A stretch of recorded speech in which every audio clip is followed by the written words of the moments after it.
আবারও মুখোমুখি হতে যাচ্ছে যুক্তরাষ্ট্র ও ইরান।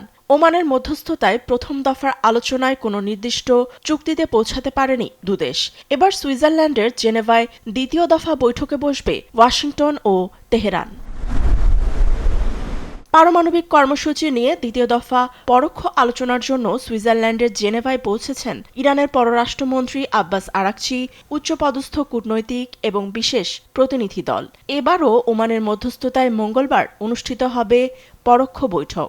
আলোচনায় অংশ নেবেন মার্কিন প্রেসিডেন্ট ট্রাম্পের বিশেষ দূত স্টিভ উইটকফ এবং উপদেষ্টা জ্যারেড কুশনার।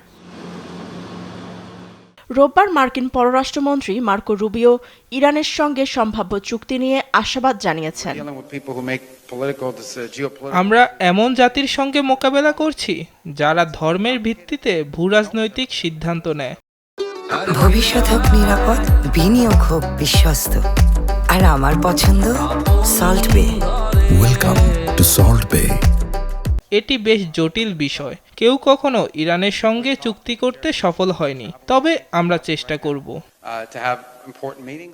এদিকে ইসরায়েলি প্রধানমন্ত্রী বেনিয়ামিন নেতানিয়াহু বলেছেন, ইরান থেকে সব ইউরেনিয়াম অপসারণ করতে হবে। ইরানের সঙ্গে চুক্তির বিষয়ে আমি সন্দেহ প্রকাশ করেছি, কারণ তারা মিথ্যা বলে এবং প্রতারণা করে। যদি কোনো চুক্তিতে পৌঁছাতে হয় তবে বেশ কয়েকটি বিষয় থাকা উচিত। এর মধ্যে ইউরেনিয়াম সমৃদ্ধকরণ প্রক্রিয়া শুধু বন্ধ নয়, বরং সরঞ্জাম এবং অবকাঠামো ভেঙে ফেলা উচিত। ইরানের কোনো সমৃদ্ধকরণ ক্ষমতা থাকা উচিত নয়।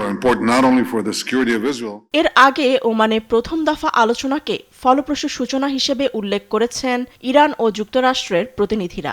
এরপরও ইরানে হামলার সপ্তাহব্যাপী প্রস্তুতি নিয়েছে ট্রাম্প প্রশাসন। এ অবস্থায় দ্বিতীয় দফা বৈঠকের দিকে নজর বিশ্বের। ফাতেমা তাসনিম, নিউজ ডেস্ক, দেশ টিভি।